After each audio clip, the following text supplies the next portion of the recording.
Hey everybody, Ian from Novel Music here, and in this video we're going to take a look at Model, which is one of two of our sequencers that ships with the Seeds collection. But it's not just a sequencer, it actually is more of a arpeggiator in disguise, and in this video we'll take a look at what makes it special. On first glance, Model looks very similar, if not exactly the same, as our other sequencer, Polymath. However, there are a few key differences, and one, of course, is its function and how you interface with it. Whereas Polymath, you would fill in notes in this grid here, and each one of them represents a pitch from low to high in a selected key and scale. In this case, for Model, it's actually an arpeggiator, meaning that these grid squares represent notes that you're holding down on a MIDI device. So I'm here using this keyboard, and if I hold down a chord F, A, and C, when this starts running, this square here will trigger the F, this middle square will trigger the A, and this square will trigger the C. Now, if I have other squares activated, that's fine, but if I'm not holding more notes down, then they won't have any effect. So here we have a basic pattern. It has up to, I've done, I think, up to 7 notes here.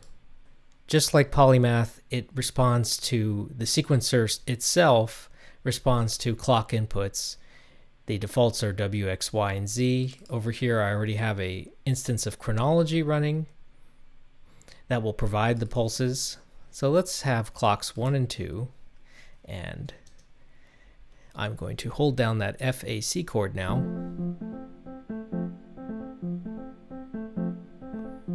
Okay, and that's all we're hearing, those 3 notes. Now let me add an E above that, and a G above that. And how about a B natural, C? Now I'm holding the 7 notes down. As you can hear, all 7 are being triggered by this sequence. So is Model a sequencer? Is it an arpeggiator? I don't know. I think it's both. Now I played those notes in order from lowest to highest. Now let me try something else where I'll play, let's see, a C up here. Note that the C is being, even though it's a higher note, it's being triggered by the first square there on the grid. Now I'll add an E to that below. As soon as I added that E, it took the position of the lowest square, and the C above that took the position of the second grid square.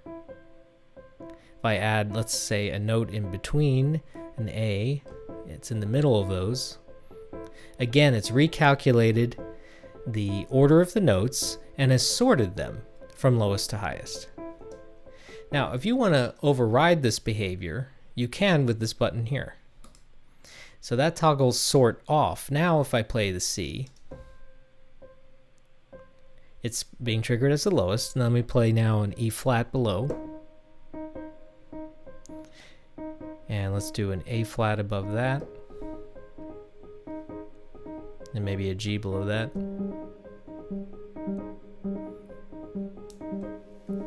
And let's play an F below that. And let's add a D flat below that.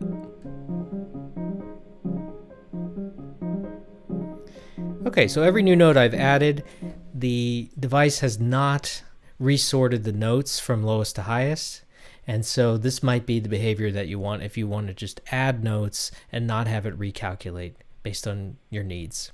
Okay, now the arp max and arp minimum, arpeggiation max, arpeggiation minimum, this is setting the limits of how much of the grid we're going to read.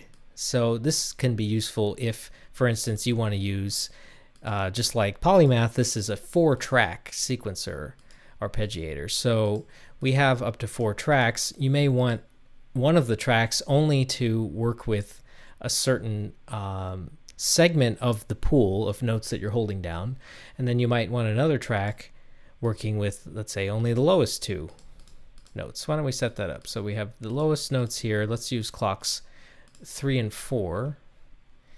And let's put that, let's make it a 12-step loop. And back over here, let's work with 3 to 6. Let's do that.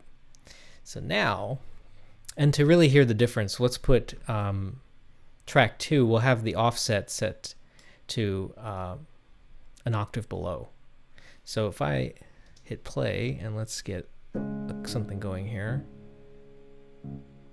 Okay, I'm only holding 2 notes down. Now I'm adding to that.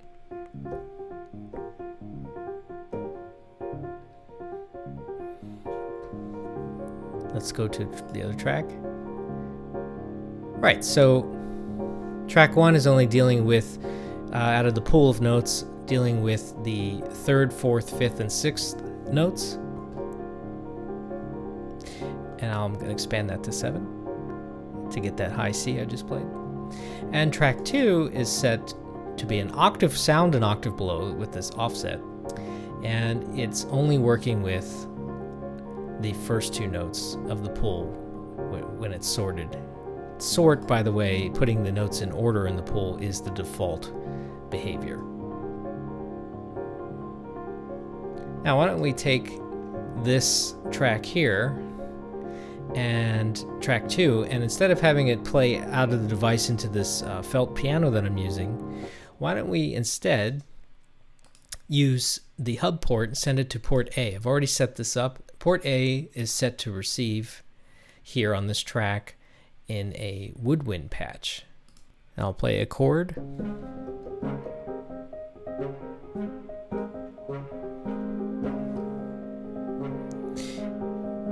I'm playing, the lowest notes are D flat and A flat, and you can hear those are the 2 notes being triggered in track 2, which are being sent out of port A, but also the piano. So if I want to disable that, toggle the out button off, meaning that now it's only going to send the output through port A.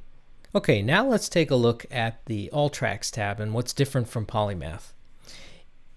Here we have global controls for the ARP max and the ARP min, so you can control all 4 tracks from here. We also have global control for the sorting feature and the inversion feature. But what's different on this side, and it's only available on the All Tracks tab, is the behavior of how MIDI notes are handled, the input notes. So if, for instance, I don't want to hear just my live input pass through the device, then like our other devices, you simply turn through off, and now I don't get anything. Of course, if I am running the sequencer and I'm holding down the notes, then they play. As soon as I lift, then they stop playing. Sometimes you want to have your hands free for something else. So this is what the Latch button does. If I play now the same notes, and I lift my hands, it holds. As soon as I play a new note or add what would be called a note on message, a new one into the pool, it's going to dump all those notes and just, in this case, play this single E flat that I just added. So Latch is handy if you want to keep your hands available for adjusting some other parameters.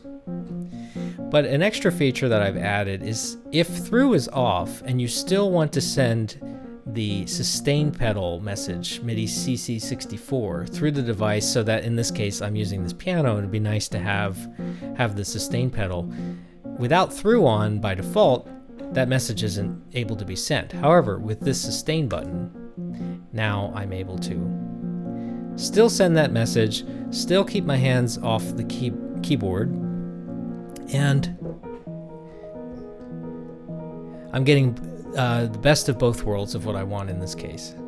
Now, I've already made an in-depth video describing all the parameters and how they work with Polymath, and as you can see, we have a lot of the same controls here in Model, so I won't go through those, but just know that your arpeggiations can have octave changes, they can have velocity shape to them, they can have durational things, the strum feature can be added.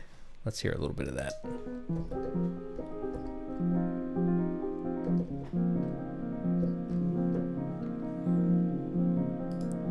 Let's put this up an octave.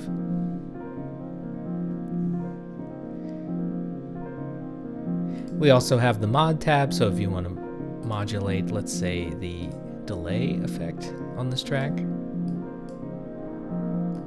then we have control of that as well. We have all the deviation controls, so this is all exactly the same behavior from Polymath.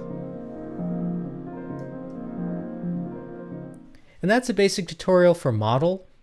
It is really a fun device to be able to play chords on the keyboard and have these very elaborate arpeggiations of them, including when you start pairing that with some modulations from the mod tab or different deviations of, say, the octave, duration. There's a lot of things you can do with this.